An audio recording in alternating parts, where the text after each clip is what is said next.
Thank you, Bob, for those warm words of introduction. And I also acknowledge Chair of the Regional Council, Mike Lee, and everyone who's come along this morning. Thank you to Waitakere Enterprise and your business club for enabling me to come and make this sort of speech today in the West. I'm standing before you early at the beginning of my 9th year as Prime Minister, very proud of what's been achieved on my watch and looking forward to the challenges which lie ahead, which includes the challenges of election year. In my speech today, I do have a major announcement to make about realising the potential of young New Zealanders to contribute to our country, and I think that's critical for building on the considerable progress which has been made in recent years. Our government does take pride in leading the economy through its longest run of economic growth since the Second World War. We do take pride in building an economy which is now a third larger than it was in 1999, and you've referred, Bob, to the remarkable things which have been happening in the West, which is very similar to what we've seen in districts, regions, cities right across New Zealand. We've seen the creation of around 360,000 more jobs in the economy this past 8 years, a drop in benefit numbers by almost 140,000, and that's fantastic news. And of course, creating greater security in retirement through setting a higher rate for the super and setting up the super fund and KiwiSaver, which has had phenomenal uptake. And frankly, who wouldn't be proud of providing the huge family tax relief through Working for Families, or the major investments that have gone into our education system, health, policing, so many critical areas of public service in our country. So those are but some of the many achievements which we're proud to be associated with. I think successful leadership and government is about establishing a vision for what might be, and then taking the many steps forward which will make that vision a reality. It's about setting in motion a program of change which meets our people's aspirations for a better life, and a sustainably better life at that. It's about saying what you'll do and getting on with the delivery of your promises. And we've got a strong reputation for doing just that. I think if the public doesn't know what politicians stand for and what their real agenda is, then the public stands to feel badly betrayed when the real agenda comes out. That was the politics of deception of the 1980s and 90s, and that was the kind of politics New Zealand put behind it 8 years ago. In its place, our country got a Labour-led government, very transparent agenda, strengthen the economy, share the dividend from growth across the community, and lift our country's pride and confidence in itself. I do think a lot's changed for the better around New Zealand in the past 8 years, and that process of change has to continue, because we must deliver ever higher living standards to our people in a very competitive world. We can't stand still. There's no doubt the economy is now much more resilient, and that's critical when there's global market volatility of the kind we've been seeing even in the early weeks of this year. This is not a time for gambling with our country's future. Growth will slow a little bit this year, but it's still expected to stay above 2%. That used to be as good as it got. The economy is expected to return to its trend rate of 3% growth next year. So at this time of international turbulence, employment remains very strong, with employers experiencing skills shortages. Unemployment is forecast to stay low. Business confidence remains reasonably positive on investment and staffing intentions. There's continuing strong growth in Asia, which gives support to our commodity prices. And in the global credit crunch, the structure of the Kiwi banking system has meant we are not as exposed as some countries. The banks in New Zealand and Australia are judged to have been more conservative in their approach, and I personally think that's a rather good thing with banking. although a number of non-bank deposit takers of course have been affected with adverse effects for people's savings. Our government's in a sound fiscal position, and that gives us room for manoeuvre if it's needed. Overall then, while there's clearly global uncertainty, there's no sensible prediction of the R scenario here. That is no more than the silent prayer of the opposition. So we're from here in our quest to provide more opportunity, more security, and build even more pride in this unique nation, which I'm proud to call home. For me, the key concept is sustainability. I think what we build has to be solid and substantial. It has to endure. It can't be just a flash in the pan.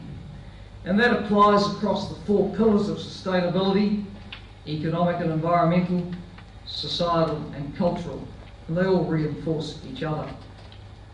On environmental sustainability, we are increasingly being recognised as a country for our willingness to front up to the challenge. And what better place to talk about this than in Waitakere City, which is proudly eco-city and where Mayor Bob's been giving tremendous leadership, stimulated by the Earth Summit in Rio all those years ago, and carrying the ideas through locally. This year, New Zealand's the host country for World Environment Day in partnership with the UN Environment Programme.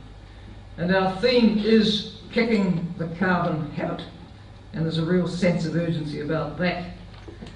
Those who thought the concern about climate change was a hoax are looking progressively sillier as the consensus around the science and seriousness of the projections becomes rock solid.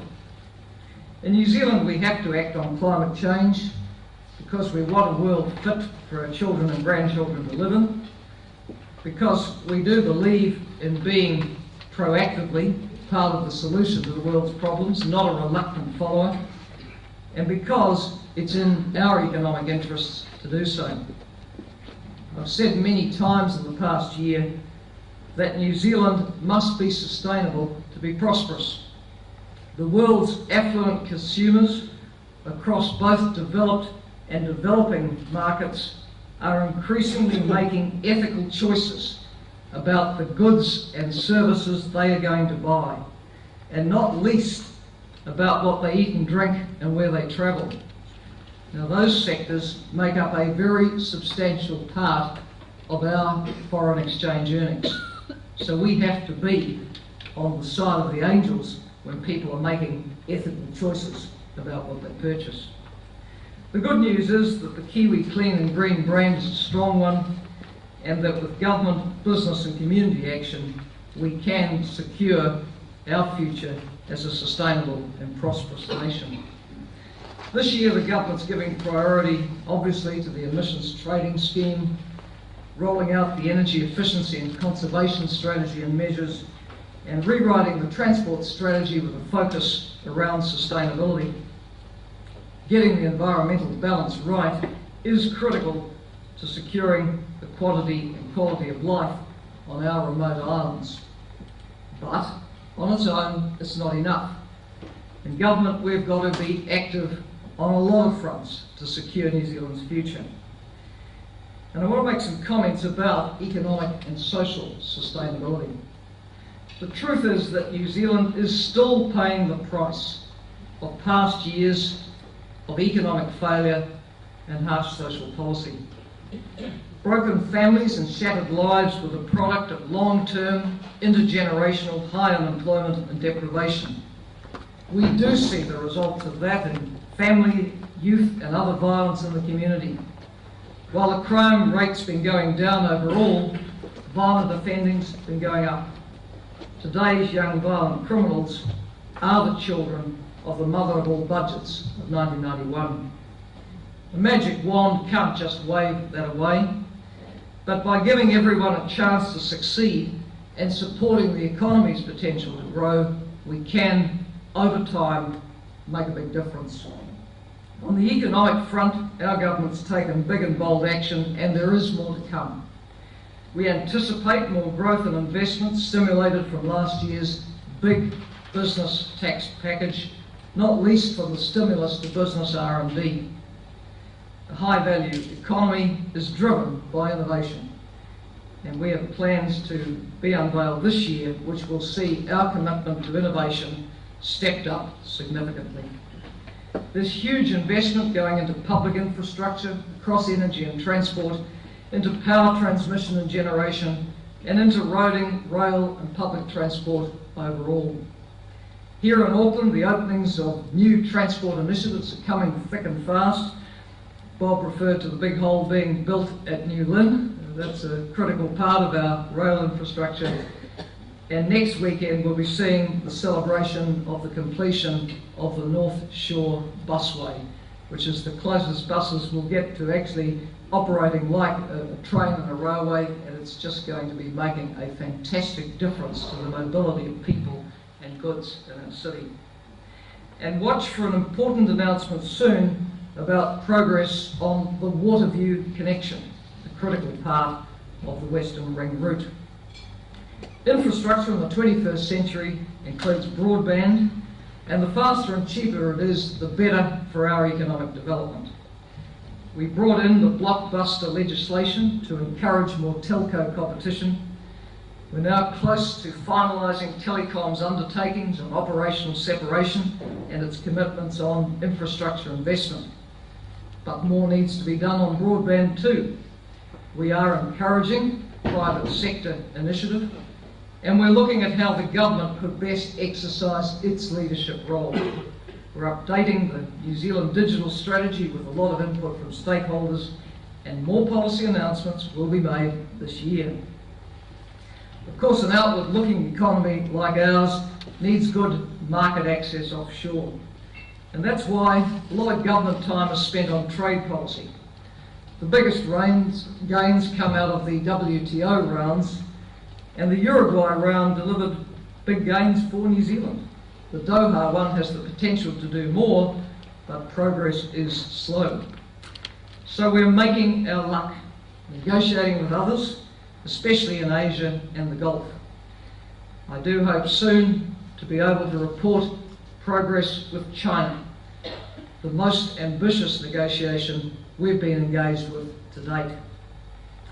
21st century infrastructure, telecoms, innovation, favourable business tax regime and investment, opening up markets, and a commitment to sustainability, all this has been part of our package of change, which has been strengthening the economy, and it's been underpinning rising living standards. But there's another critical ingredient, and that is the contribution our people make through their knowledge and skills to the country's development. Of course, realising the full potential of our people isn't just good for the economy, it's transformational for the society as well. More educational success equates to greater well-being at every level. Less failure in education contributes to even lower benefit numbers and lower crime.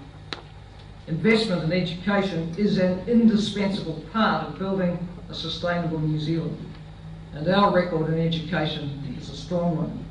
Some highlights: that extension of the principle of free education to the early childhood years, with around 85% of our 3 and 4-year-olds now covered by the 20 hours free policy. And overall, there's about 95% of our children now participating in early childhood education. We've provided more than 5,000 extra teachers for our schools above those which have been needed for role growth, and this year we're taking the big steps towards the 1:15 teacher-pupil ratio for new entrants. We've supported our tertiary students with the interest-free loans and by capping fees, and we'll make more announcements about student support in the course of the year. We've doubled the numbers in industry training, and that modern apprenticeship scheme for young people has been a runaway success.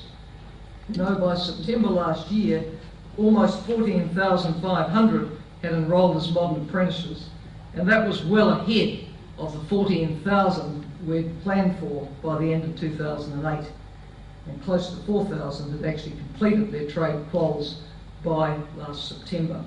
I'll be celebrating passing of these milestones out at Vaudreuil Miller Yachts a little bit later this morning with young apprentices.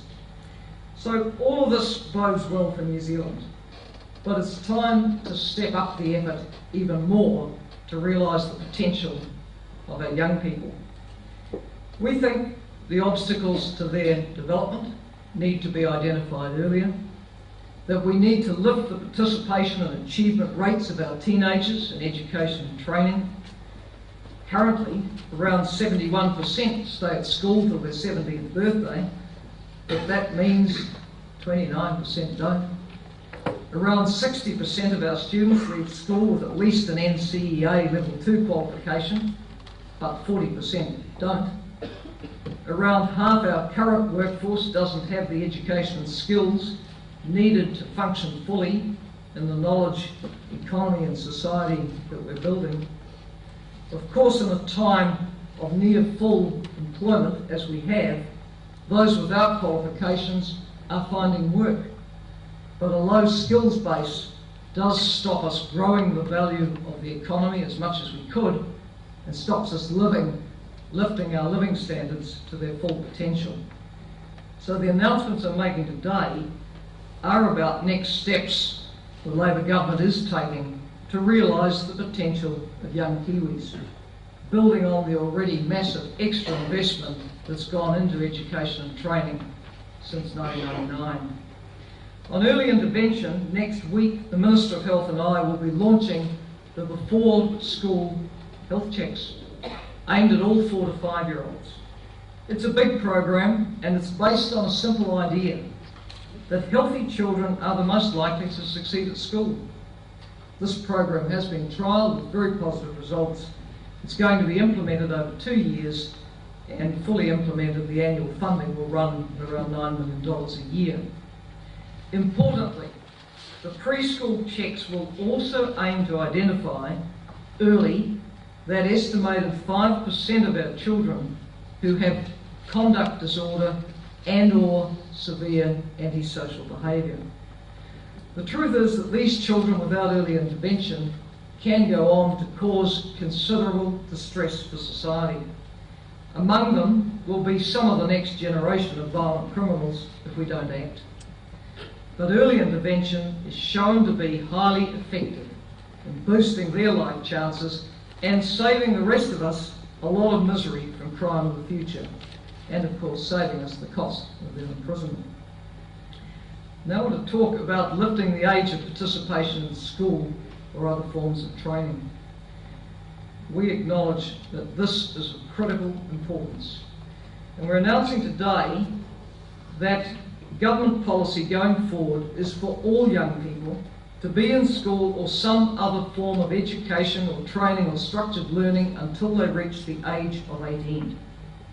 In this day and age, boosting teenage participation in formal education is much more complex than simply lifting the school leaving age. And yet the work that's being done in what's known as the Secondary Futures Project with community leadership and professional participation strongly suggests that we in New Zealand are capable of designing and resourcing our schools so they can retain a far higher proportion of students. Already we're seeing a lot of exciting initiatives around our schools which are about engaging young people's attention and interest in education and skills training for longer. But we can't expect the schools and the formal education system to do it all on their own. We need good partnerships with employers, tertiary educators, private training providers, communities, so that we have a wide range of options to meet the young people's needs. The Gateway program has been being rolled out across all high schools, and that's an example of the kind of flexibility we've been building into the school curriculum. It works because employers and schools work together in the best interests of young people. It's providing senior school students with opportunities to learn in the workplace as well as the schoolroom, and that gives them a better understanding of the connections between the skills required at work and what they're learning at school. So this year we're taking that out further In 10 secondary schools, students can enrol this year in youth apprenticeship programs, and that gives structure to their course of study, which could lead them into modern or other apprenticeships or industry training. These youth apprenticeships will also offer the young people involved the prospect of paid employment and work placements during school breaks and the ability to earn credits towards their apprenticeship while they're still at school. As part of the policy to have all young people engaged in education or some other form of structured learning until the age of 18, we're going to ensure that the youth apprenticeship scheme is rolled out across all high schools by the end of 2011. And it is designed to be available to students from year 9, our 13-year-olds, because we know it's at that early point that some students are starting to drop out and are not relating well to the conventional school curriculum. The government's charging the Ministry of Education with responsibility for the plan of action which will implement the new policy overall, with the objective of achieving the new goal for participation in education until the age of 18 within the next parliamentary term. And we'll be developing a detailed timetable with clear milestones after consultation with stakeholders. The plan will address the need to invest in professional development so that our high school teachers have the skills they need to engage with and provide this sort of expanded advice and teaching to our students. It'll address raising the expectations of achievement throughout the community and especially supporting the plans we have for Pacifica education and Māori learning as Māori to improve engagement and achievement in both those communities where levels are particularly low. We need to address broadening the range of enrolment options in senior secondary school, providing better pathways and quality careers advice so that young people have a better knowledge of the options that are out there for them, and so that the training programs they enrol in fit well with what they want to go on to do. We need very clear links established between business and industry, iwi, community and education to open up relevant opportunities for students to learn. We need to ensure that achievement levels increase along with the variety of programs and increasing participation in education. We will be addressing what legislative changes, if any, are necessary to achieve the policy and how we can best monitor progress and report on it. It's estimated that the full year costs of providing for education in school or other forms of structured learning until the age of 18 will be around $170 million per annum. Young people are unlikely to achieve well in our workplaces in the future, let alone the present, if they don't achieve at least a Level 2 qualification. And reducing the proportion of young New Zealanders who reach 18 years of age without achieving that is going to be a key objective. A word about upskilling the existing workforce. 80% of those who are going to be in the Kiwi workforce in 2020 are actually in work now. So it's important to be addressing the skills levels of those workers as well as of those coming through to join the workforce.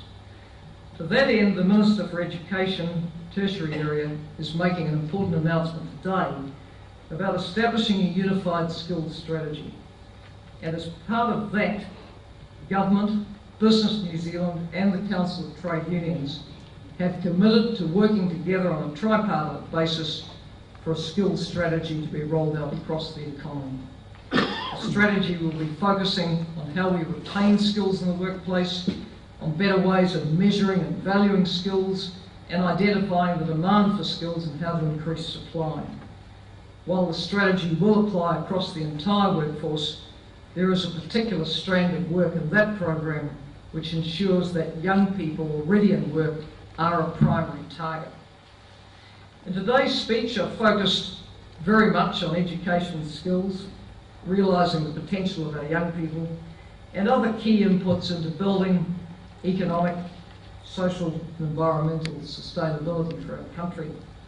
Of course, there are many other areas of policies for change I'll be highlighting in the coming months, from a program of personal tax cuts to relieve pressure on household budgets, to new initiatives in health, for affordable housing, for victims' rights. I'll also be promoting how our independent and principled foreign policy contributes to international peace, development and sustainability of life on our planet. I'll be highlighting the role of our creative people in expressing what's unique and special about New Zealand. I'll be highlighting the role of historical treaty settlements, engagement with Māori and inclusion of all ethnicities and faiths in building a cohesive New Zealand. And I'll highlight our pride in the success of Kiwis in every field, whether we're talking business or community, education or public service, sports or the arts. All of these elements contribute to us being a successful and sustainable nation. There's one thing I can assure you of before all. With Labour, you do know where you stand. Our mission in government, our agenda, our policies are all transparent. There are no hidden agendas. We go into this election with experienced leadership and new blood in our cabinet and on the way into Parliament. Yes, we start from behind, but we also start with a reputation for tackling the hard issues and for getting results. We get those results by working cooperatively with other parties in a complex, multi-party environment. Under proportional representation, Italy has had 60 governments since the Second World War. Another one fell last week. In New Zealand, the 5th Labour government under proportional representation is into its 9th year. The difference is obvious. We provide stable and strong government. We do work for the many, not the few. We are in this to serve the public. I've never found the glory. In this country, the people choose. There is no natural party of government and there's no right to rule. Winning elections, I believe, is about being believable, having a strong record and presenting the most compelling and forward-looking vision for our country. And that's what I'm focused on this year as we work to build the best possible future we can for New Zealand. Thank you for coming.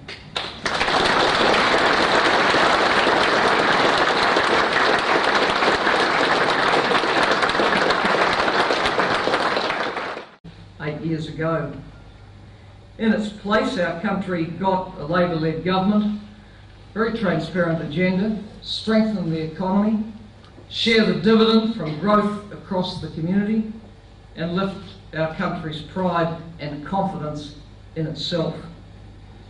I do think a lot's changed for the better around New Zealand in the past 8 years, and that process of change has to continue because we must deliver ever higher living standards to our people in a very competitive world. We can't stand still.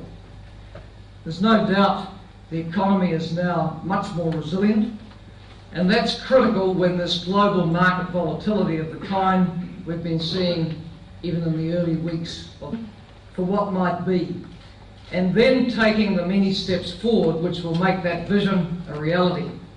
It's about setting in motion a program of change which meets our people's aspirations for a better life and a sustainably better life at that.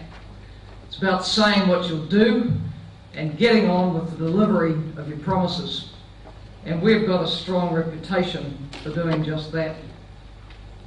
I think if the public doesn't know what politicians stand for and what their real agenda is, then the public stands to feel badly betrayed when the real agenda comes out.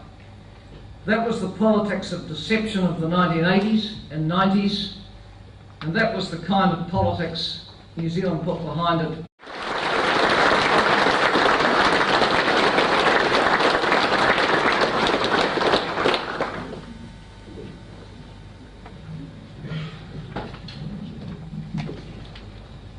Thank you, Bob, for those warm words of introduction.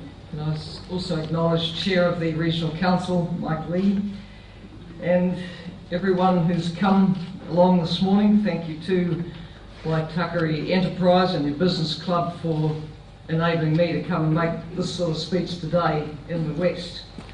I'm standing before you early at the beginning of my 9th year as Prime Minister, very proud of what's been achieved on my watch and looking forward to the challenges which lie ahead, which includes the challenges of election year. In my speech today, I do have a major announcement to make about realising the potential of young New Zealanders to contribute to our country, and I think that's critical for building on the considerable progress which has been made in recent years. Our government does take pride in leading the economy through its longest run of economic growth since the Second World War. We do take pride in building an economy which is now a third larger than it was in 1999, and you've referred, Bob, to the remarkable things which have been happening in the West, which is very similar to what we've seen in districts, regions, cities right across New Zealand. We've seen the creation of around 360,000 more jobs in the economy this past 8 years, a drop in benefit numbers by almost 140,000, and that's fantastic news, and of course creating greater security in retirement through setting a higher rate for the super and setting up the super fund and KiwiSaver, which has had phenomenal uptake. And frankly, who wouldn't be proud of providing the huge family tax relief through Working for Families, all the major investments that have gone into our education system, health, policing, so many critical areas of public service in our country. So those are but some of the many achievements which we're proud to be associated with. I think successful leadership and government is about establishing a vision